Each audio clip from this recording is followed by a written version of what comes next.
You don't need grammar books. You don't need hundreds of lessons. You just need one simple story. Stay with me, and I will show you how. Comment below. Have you ever tried learning English from a story? Let me know. And if you enjoy learning this way, I'd be truly grateful if you could subscribe. It means a lot and helps me keep sharing these simple, helpful lessons with you. Chapter 1. One story changed everything. I was sitting in my room late at night. The books were open. My notebook was full of words I couldn't remember. I had grammar rules in front of me, but they felt heavy. My head hurt. My heart was tired. I asked myself, is this the only way to learn English? I didn't feel excited. I didn't feel confident. I felt lost. Then, something happened. I opened a website, just for fun. There, I saw a very short story. Only 5 lines. Simple words. Easy sentences. But something about it caught my eye.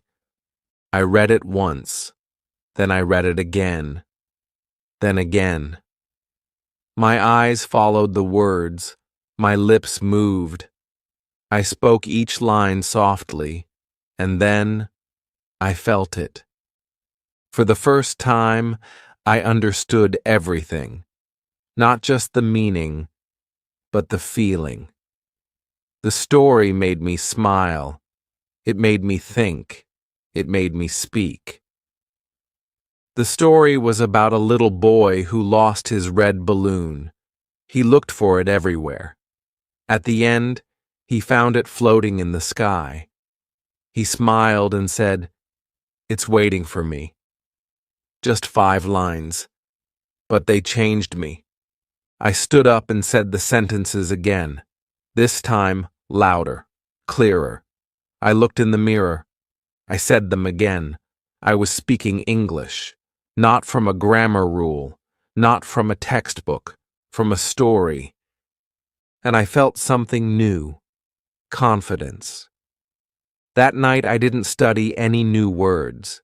I didn't learn a grammar rule, but I learned something more powerful. One story is enough. If you use it the right way, it can teach you reading. It can teach you speaking. It can even change the way you think. The next day, I printed the story. I kept it in my pocket. I took it everywhere. To school, to the bus, to the park. I read it again and again. I whispered it when I walked. I said it out loud when I was alone. I acted it out. I made faces like the boy in the story. I imagined myself looking for that red balloon. I made the story mine. That's when something amazing started to happen.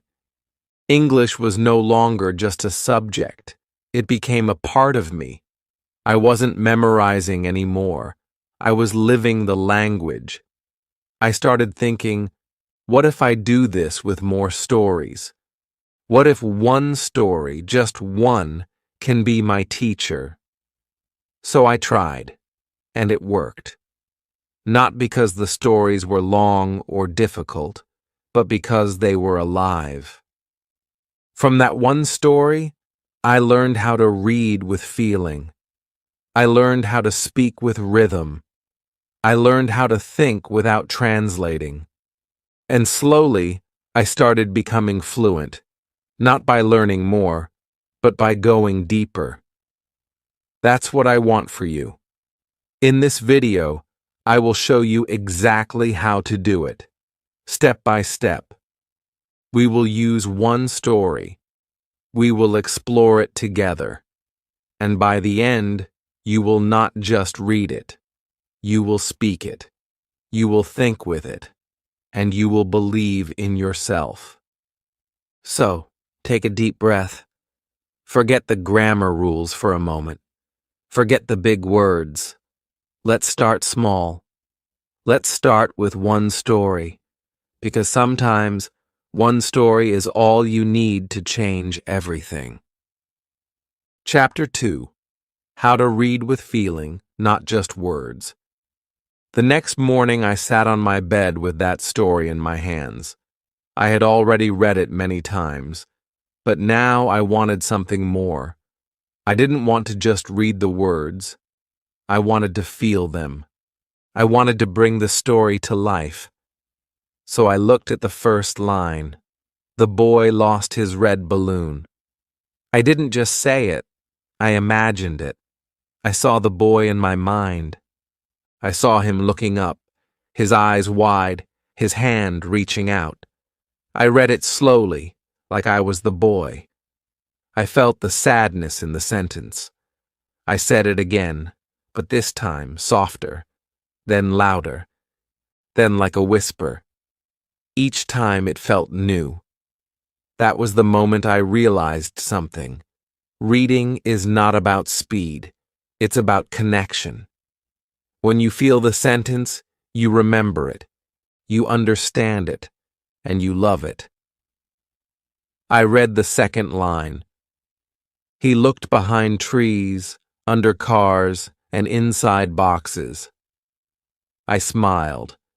The words were simple, but they painted a picture in my head. I saw the boy running. I saw him searching, and I felt his hope. I didn't use a dictionary. I didn't worry about grammar. I just followed the boy. You see, when you read with feeling, the words stay with you. You don't forget them. They become part of you. That's what I want you to do. Take one story. Read it slowly. Feel every line. Imagine it. Act it out if you want. Say it with emotion. This is not childish. This is how your brain learns best. I read the story 5 times that morning. Each time, I changed something. One time, I read it like I was telling it to a friend. Another time, I read it like it was happening to me. Then I read it like I was telling it to a little child. I even read it like I was performing on stage. Every time, I discovered something new.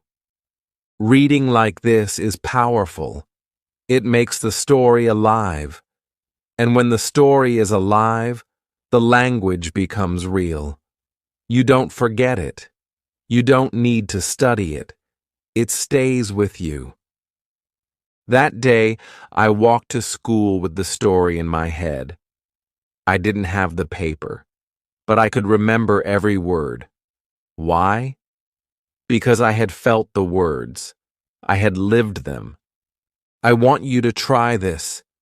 Choose one small story.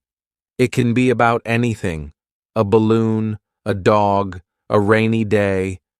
Read it 5 times. Each time, change your voice, change your emotion. Read it happy, read it sad, read it fast, read it slow. And don't just use your voice, use your heart. Reading like this is not just reading. It's practice for speaking. It's training for thinking. It's a secret way to become fluent without stress. I didn't know it back then, but I was building something strong. My mouth was learning the shapes of English. My ears were learning the music. My brain was building English inside me, one story at a time. So don't read like a student. Read like a storyteller. Read like a dreamer. Feel the words. Live the story. That's how you begin to change. Now, we've read the story, we've felt the story, but the next step is even more powerful: speaking the story out loud. And in the next chapter, I'll show you exactly how to do it, even if you're shy, even if you're scared, even if you've never spoken a word before. So keep watching. The real magic is just beginning. Chapter 3. Speak the story, don't just say it. The first time I tried to speak English, my voice was small. My lips were tight. I was scared. I had the story in my hand, but the words felt heavy in my mouth. I thought, what if I say it wrong? I looked around. No one was there. Still, I was nervous. But I remembered something. This is just a story. It's not a test. It's not a school exam. It's a little story about a boy and a balloon. And I liked that story. So I took a deep breath. I looked at the first line, and I said it out loud. The boy lost his red balloon. At first, it didn't sound right. My voice didn't feel strong, but I didn't stop. I said it again, and again, slowly, then faster, then with feeling. The second line. He looked behind trees, under cars, and inside boxes. This time, I didn't just speak. I moved my body. I pretended to look behind trees. I crawled like I was looking under a car. I peeked into boxes. I acted the story. I was the boy. And suddenly, I wasn't scared anymore. I was having fun. That's the secret.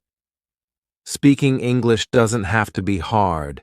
It doesn't have to be perfect. It just has to be real. You don't need big words. You just need to speak what you feel. I stood in front of the mirror.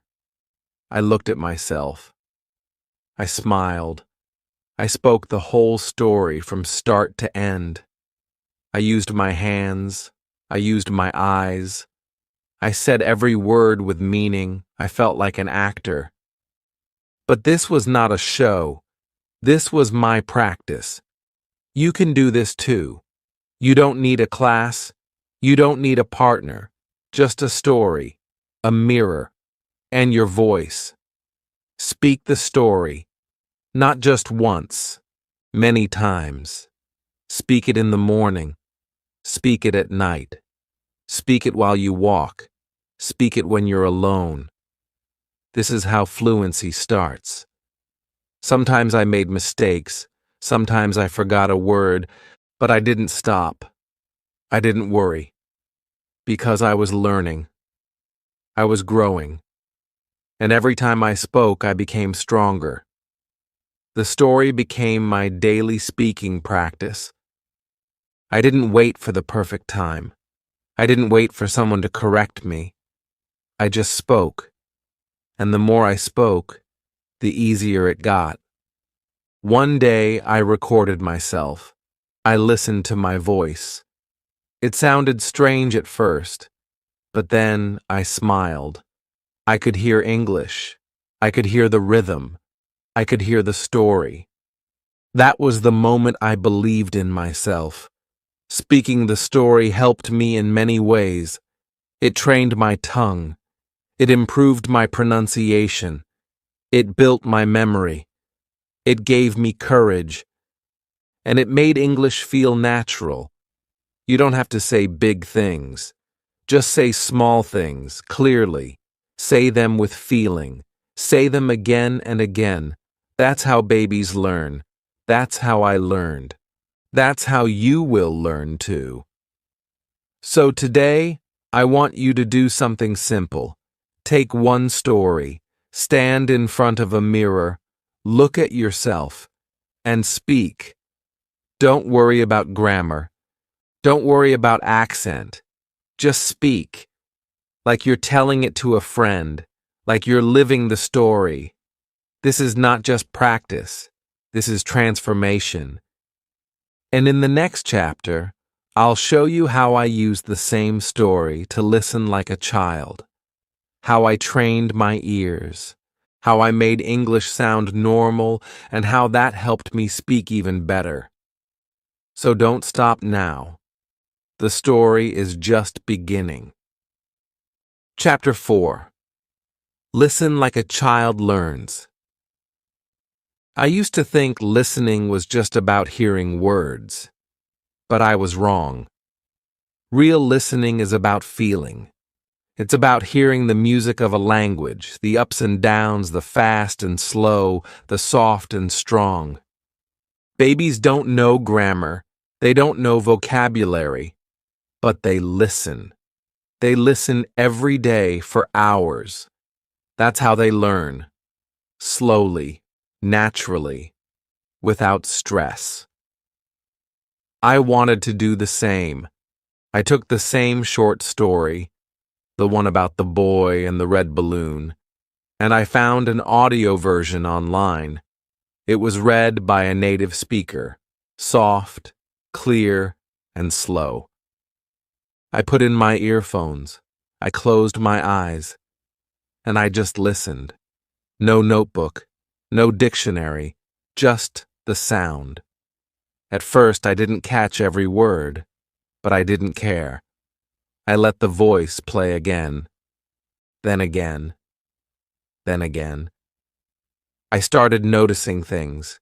The way the speaker said, "The boy lost his red balloon," slow at the start, gentle at the end. I could hear the sadness in his voice. He looked behind trees, under cars, and inside boxes. The rhythm changed. It was faster, more playful. I felt the boy's energy. I was listening, not just to words, but to emotion.